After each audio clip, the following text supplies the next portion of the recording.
నమస్తే అందరికీ. ఐఎమ్ చంద్రశేఖర్, మహాజన రాష్ట్ర సమితి, ఆంధ్రప్రదేశ్. ఎక్కడైనా కానీ ఈ భారతదేశంలో దాదాపు క్షుద్ర పూజలు, బాణామతి, చేతబడి ఇలాంటివి జరుగుతూనే ఉన్నాయి అని ప్రజల అపోహ. అవి ఎప్పుడో గత కొన్ని ఏళ్ళ ముందు ఇక్కడ కొన్ని ఉన్నాయని కూడా చాలామంది ప్రజలు చెప్పేవాళ్ళు. కొంతమంది ఆ విషయాలలో కూడా నమ్మేవాళ్ళే. కానీ అప్కమింగ్ 2025 సంవత్సరాలు వచ్చినాయి.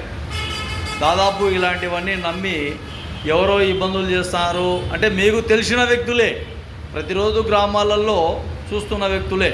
ఈ రాష్ట్రాలు కూడా చాలా వరకు ఈరోజు పేపర్లో డిక్లరేషను బాగా చూపించారు.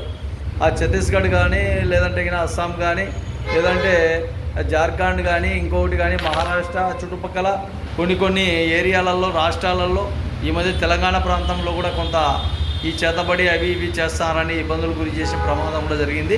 కాబట్టి ప్రజలు ఎల్లవేళలా మంచి అభిప్రాయాలతో జాగ్రత్తగా ఉండండి. వేరే వ్యక్తులను చెట్లకు కట్టేసి ఆడవాళ్ళను రకరకాలుగా ఇబ్బందులు చేసి కొన్ని చోట్ల వాళ్ళు అవి చేశారు, ఇవి చేశారు, బాణమతి చేశారు, చేతబడి చేశారు, క్షుద్ర పూజలు చేశారన్నట్టు వాళ్ళను చంపడం కూడా జరిగింది. చాలా వివక్షితమైన విధానాలు అమలు చేయకూడదు ప్రజలు. ఇలాంటి ఎక్కడైనా కానీ సమస్యలు జరిగితే వెంటనే నిందితులు కావచ్చు, బాధితులు కావచ్చు, సమస్యగా ఉండే వ్యక్తులు కావచ్చు, ఎవరైనా కానీ చట్టాన్ని ఆశ్రయించండి. పోలీసు వారు అన్ని విధాలుగా ఇబ్బందులు లేకుండా మీ విషయాలలో కానీ, మీ విధానాలలో కానీ ఖచ్చితంగా వాళ్ళు న్యాయం చేసే విధంగా ఉంటారు.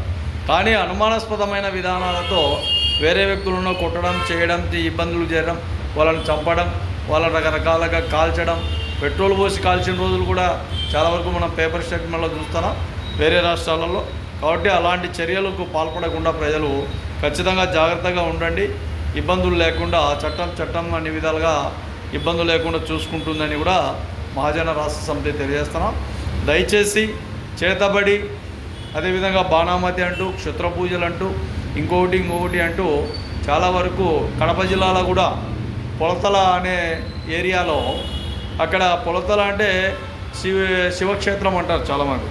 కానీ అక్కడ కూడా దయ్యాలు ఉన్నాయి, భూతాలు ఉన్నాయి, మేము ఇడిపిస్తాం, అవి చేస్తాం, ఇవి చేస్తామని అక్కడ కూడా ఒక వ్యాపారం జరుగుతుంది. అది కూడా ఒకసారి గమనించండి. పోలీసు వారికి ఇట్లాంటి విషయాలు కూడా ఎక్కడైనా ఉంటే తెలియజేయండి. అనారోగ్యంగా ఇబ్బందులు గురవుతున్నారంటే వెంటనే హాస్పిటల్కి వెళ్ళాలి, అక్కడ ట్రీట్మెంట్ తీసుకోవాలి.